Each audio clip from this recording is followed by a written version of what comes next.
I wish I could start this story by saying that everything changed when I won the lottery or adopted a cute dog that became a celebrity on TikTok. But no, it was my daughter's birthday. The one who is no longer here. She would have turned 10 that day. We're still learning to exist without her.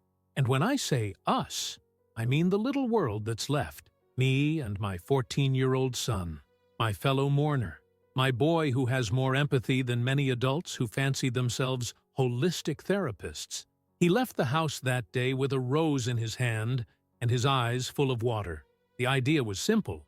Walk to the community cemetery, leave a flower on his sister's grave, stand there in silence, perhaps speak to her quietly. No ceremony, no candles, nothing that could attract attention, just a gesture of love. But love, in this neighborhood, seems to be a federal crime.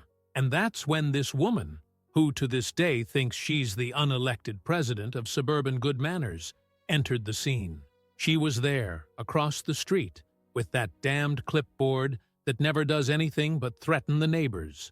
The kind of person who thinks that pressing the doorbell button is an invasion of privacy, but gives herself the right to poke her nose into everything that's none of her business.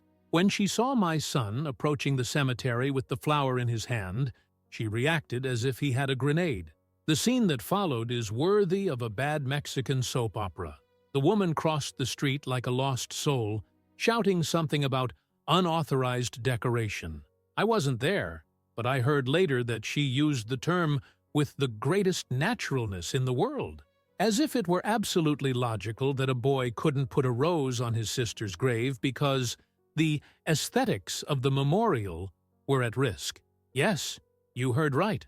Decoration. Unauthorized. My poor son didn't understand a thing. He tried to explain. He said it was just a rose, that it was his little sister's birthday, that he'd be leaving soon. But it seems that empathy has been banished along with the colors that don't match the tiles in the community center. The woman didn't want to listen.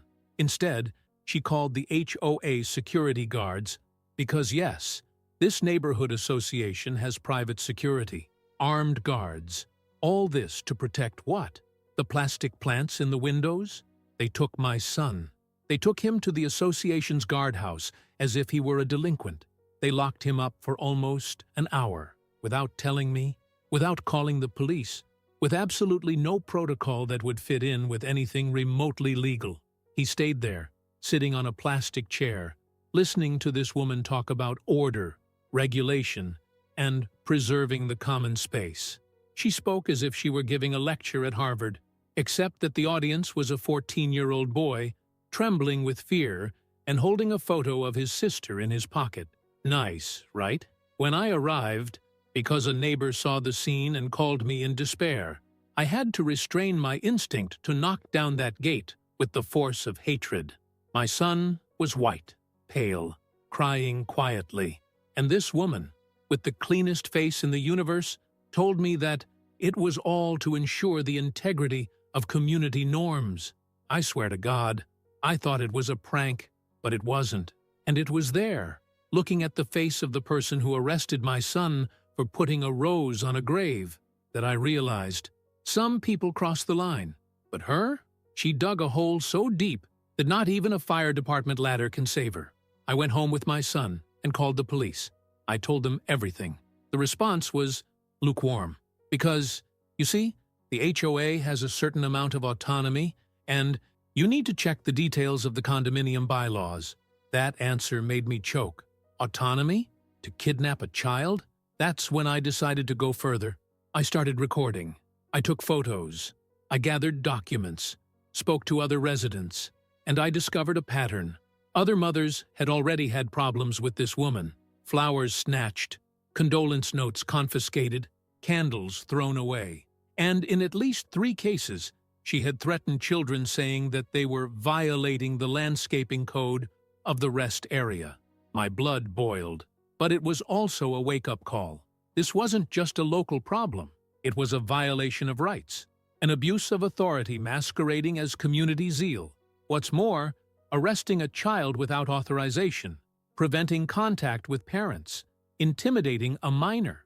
That has a name. And it's not an HOA rule, it's a crime. So I went to the federal level. I contacted a lawyer specializing in civil rights. He looked at the case and said, "You've got gold on your hands. This is going to be a bomb." And it did. The documents were delivered. The dossier was ready. And a week later, a federal agent showed up at HOA headquarters. Undercover, of course. But I knew. Because he went straight into the woman's room without even knocking. And from then on, the gears started turning. It wasn't just about flowers anymore. It was about power. About how much a person can hide behind rules to feed their own delusions of control. And this woman? She thought she owned the neighborhood.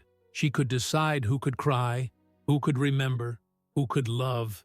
But now, she'll have to remember that, too. Remember that no one is above the law. Not even her. Not even the damn clipboard. From the moment I delivered the documents into the lawyer's hands and the federal agent set foot in that HOA headquarters, everything began to spiral out of control. For her, of course. The woman who for years had reigned supreme in the condominium, dictating rules as if they were universal laws, began to taste her own arrogance crumbling in front of everyone. It wasn't instantaneous. These things never are. What started out as a simple, routine visit from the agent turned into a full-blown investigation in a few days, with secret meetings, taking statements, and the coming and going of people in suits in that office that looked more like a cult than a residents' association. The curious thing is that she tried to keep her pose. She showed up at the office every day with her impeccable white shirt, coffee in hand, and the little smile of someone who thinks she still has the neighborhood in her hands. But in her eyes, in his eyes, he already had that crackly glint of well-disguised desperation, that nervous blink that doesn't lie.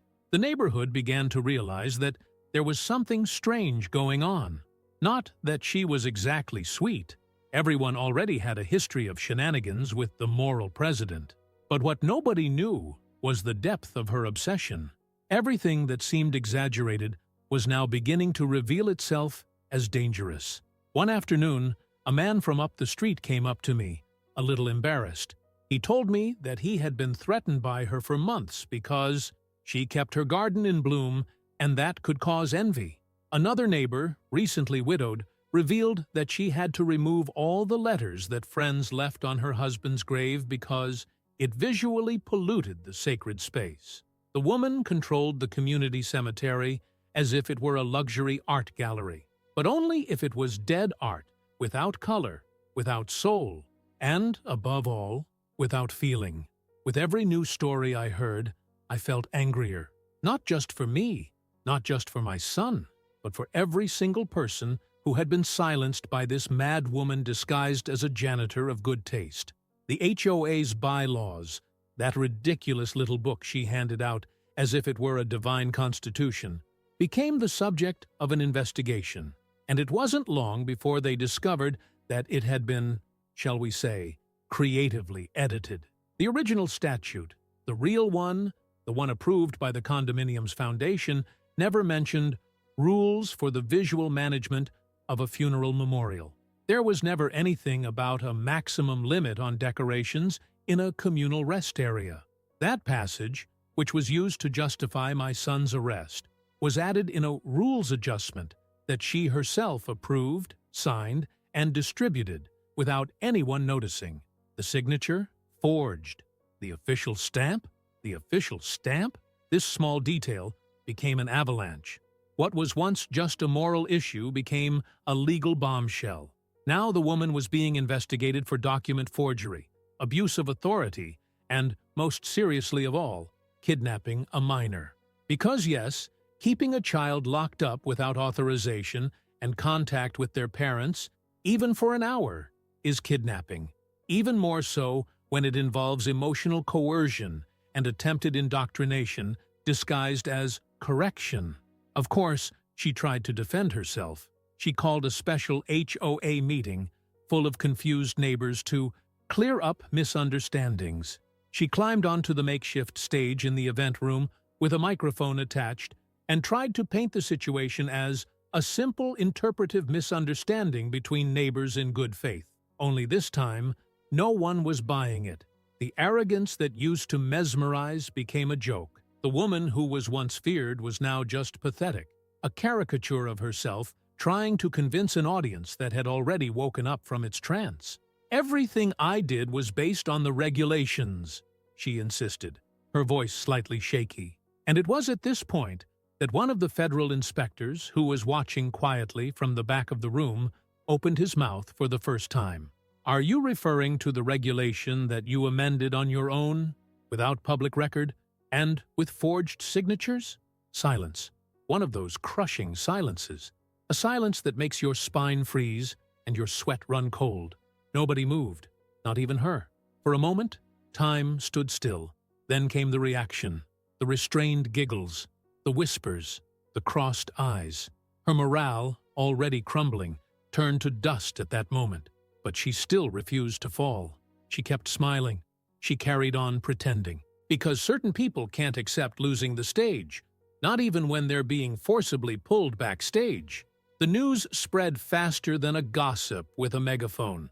In a matter of 2 days, local news channels were covering the scandal of the HOA president accused of falsifying bylaws and arresting minor for flour. Yeah, that was the headline. And it was only a matter of time before bigger sites picked up the story.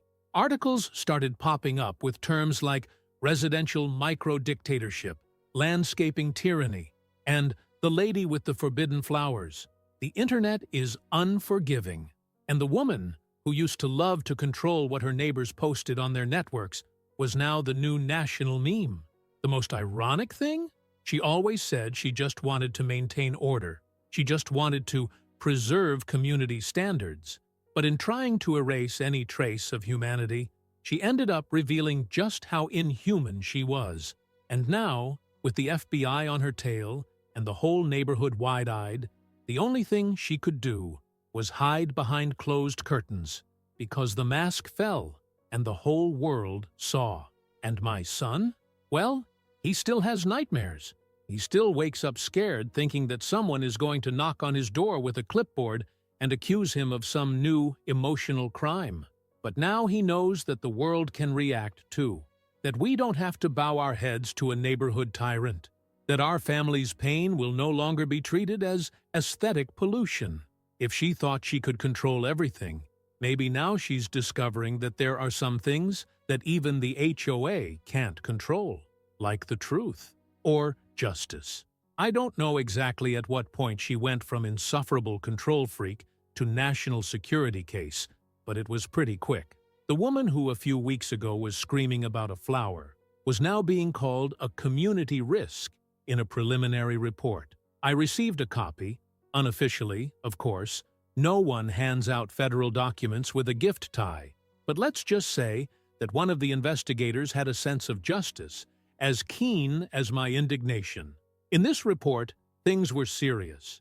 She wasn't just a nagging lady. She was being investigated for systematic behavior of emotional and psychological abuse within the community.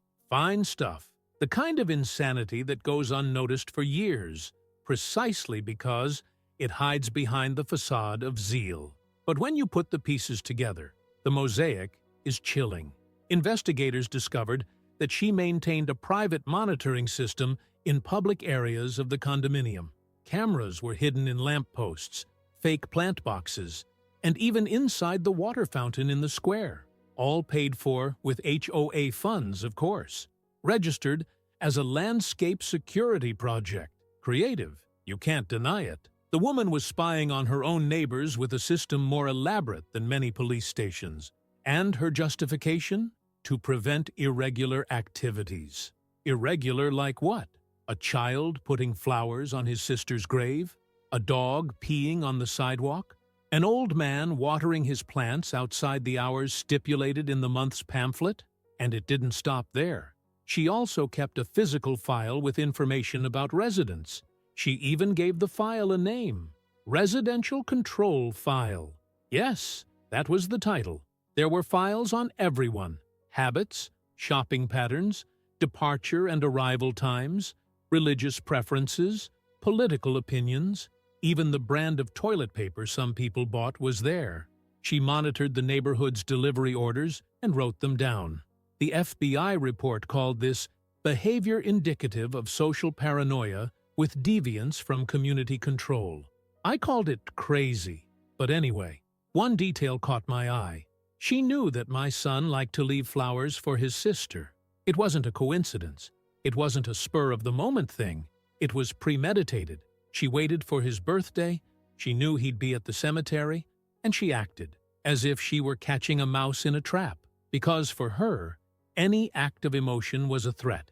Anything that escaped the visual control of her suburban utopia was considered unacceptable. It knocked me off my feet, because until then I still believed, deep down, that it had all been just another outburst, an excess. But it wasn't. It was a system. It was method. It was a control plan, as sordid as it was disguised as good intentions. When this part of the investigation came to light, the neighborhood exploded. What had previously been just whispering turned into revolt. There was an emergency meeting.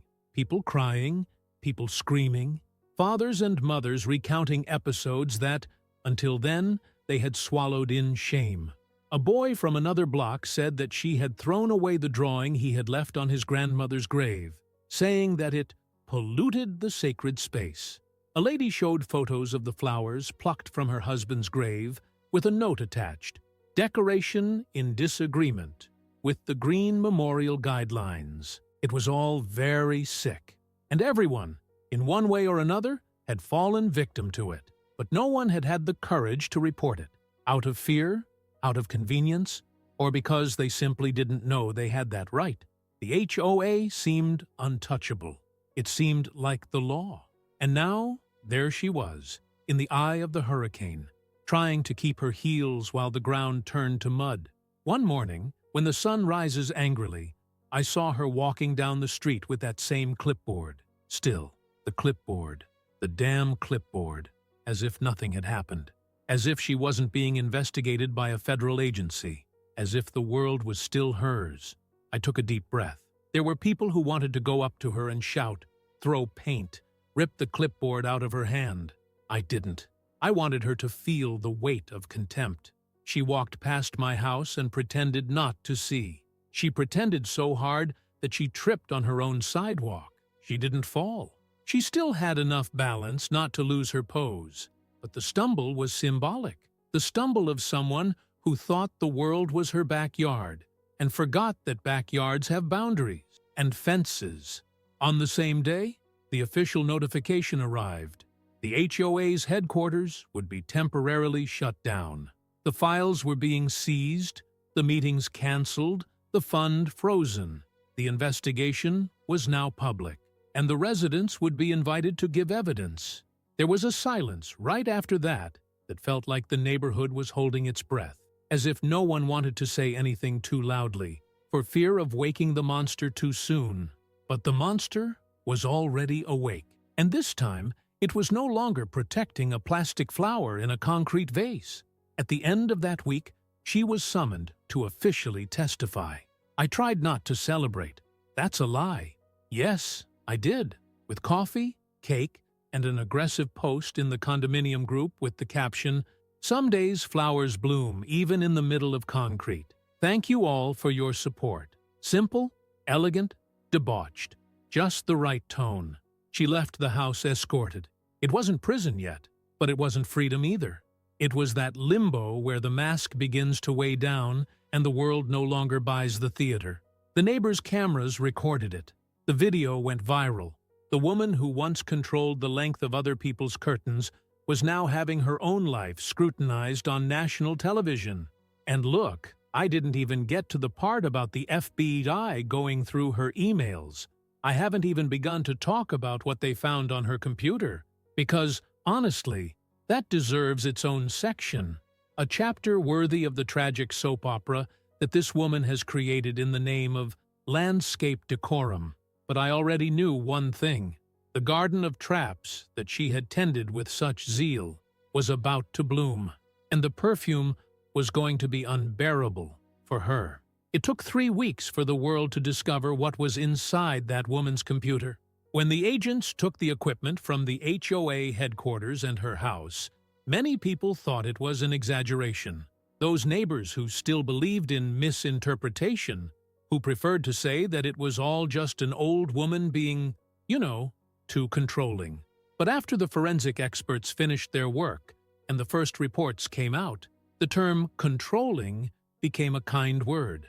Too kind to describe what she was.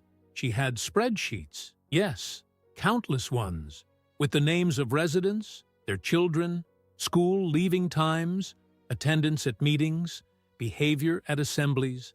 But the most frightening thing wasn't the data itself. It was the cross-referencing. There were codes, classifications. The woman created her own system, almost military, to identify those who threatened the community balance. The flowers left by my son were listed on 3 different dates, with observations such as persistent emotional tendency and expression of grief outside the permitted standards. Yes, she used those words, permissible standards. With every line I read of the report, it became harder to understand how no one had noticed before. Or maybe they did, but thought it was just condominium neurosis. Because when you grow up in an environment where absurdities are disguised as zeal, you get used to them. You learn to adapt, to let it go, to swallow it. But now it was impossible to ignore. The FBI also found email conversations with other HOA leaders in the region. Yes, she had a network. They shared strategies, exchanged recommended protocols, a kind of sisterhood of visual control. And in one of these messages, she said openly, "The mistake is to let the emotional enter the common spaces. When you allow a flower, soon comes a candle, a note, a poster, and the next thing you know, mourning becomes a mess. My job is to maintain aesthetic neutrality." Aesthetic neutrality.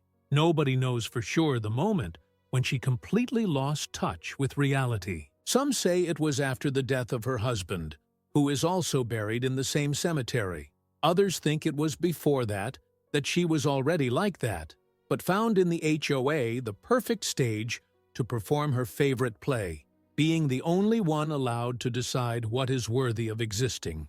But now, with what was coming to light, it was no longer a matter of opinion. It was a crime, a real crime, with evidence, documents, videos, and witnesses. The Justice Department took over the case. What was once just an investigation into abuse of authority became a criminal case for violation of civil rights, falsification of documents, illegal surveillance, and kidnapping of a minor. And that last charge, kidnapping, gained even more weight after they listened to the audio from the guardhouse. Yes, there was a recording. A security system recorded everything inside the room where my son was locked up. The audio was leaked, and it was a punch in the gut for the whole country. It was the sound of my child trying to explain the reason for the flower, with a shaky voice, short breaths, and that pause that only those who have had to swallow their tears in public know. She, on the other side, was saying, "You need to learn that not every feeling is welcome here. This is a community, not a public altar." These words spread through the groups, the news, the networks. They became a meme, a revolt, a national outrage. For the first time in years, her name was no longer spoken in fear, but in disgust. The woman became an example of what happens when community power becomes domestic tyranny, when the obsession with control goes beyond the gate of one's own home and tries to regulate even how others feel. The same week that the lawsuit was formalized, the official announcement came: she would be removed as president of the HOA, with a lifetime ban from holding any administrative position in residential associations. It was an unprecedented measure, and frankly, too late. But it didn't end there. On the day she was summoned to appear in federal court, there was no disguise. She showed up with her face bare of makeup, her hair disheveled, and an expression that was no longer arrogance, nor pride, nor denial. It was panic. Not the kind of panic that comes with fear of punishment, but the other kind, that colder panic that hits those who finally understand that the world doesn't revolve around their own navel. She entered the room like someone entering an abyss. No clipboard, no coffee, no speech, just her and her criminal record. The room was full. Residents, journalists, onlookers. My son didn't go. He didn't want to. He said he didn't want to see her face anymore, that he'd rather plant flowers on his sister's grave at that time. And that's what he did. With dirty hands and a shy little smile, he left a sunflower, a daisy, and a letter. And look, that was the purest act of justice I've ever seen. Meanwhile, in the courtroom, the woman sat in the dock for the first time in her life. And ironically, she was surrounded by everything she had always hated: emotion, disorder, exposure. During the trial, her lawyer tried to paint the image of an overworked lady who just wanted to keep order and was misunderstood. But there was no room for that, because on the other side, there were mothers, fathers, children, the elderly, simple people and people in suits, all with the same story. She had overstepped all boundaries. There was only one moment when she spoke. It was no longer that haughty tone, nor that air of superiority. Her voice was low, trembling, almost faint. She said, "The only thing I wanted was to prevent the place where my husband rested from becoming a circus of pain." And that's when the judge replied, with devastating calm, "Pain is not a circus. Pain is what makes us human. And you tried to rip the humanity out of an entire neighborhood." The silence after that was deafening. The verdict? Guilty on all counts. No right to office, no authorization to live in communities with shared management, and house arrest until the final judgment on the criminal part. She returned home under escort, but it was no longer the same house. The neighborhood was no longer the same. And her name, the one that had once caused fear, was now a laughingstock. The clipboard became a symbol of failure. The woman who planted fear became her own garden of shame. The following week, residents got together and did something that had never happened since that cemetery was built. A ceremony to honor loved ones, with flowers, with notes, with music, with life. My son laid the first flower, and nobody took it away. The HOA was restructured, cameras removed. The rules have been revised. The neighborhood, which used to look like a catalog of cold furniture and two clean sidewalks, now had a soul. The square had children again. The cemetery took on color, and everyone came to understand that mourning isn't ugly. It isn't disorderly. It isn't a crime. It's just love trying to adapt to absence. As for her, they say she still walks around the house, alone, staring at the walls, waiting for someone to call to find out if the fence is 2 centimeters higher than allowed. But nobody cares anymore. Because now, finally, what flourishes in this neighborhood aren't rules, they're people. And if you liked this video, don't forget to leave a comment and a like.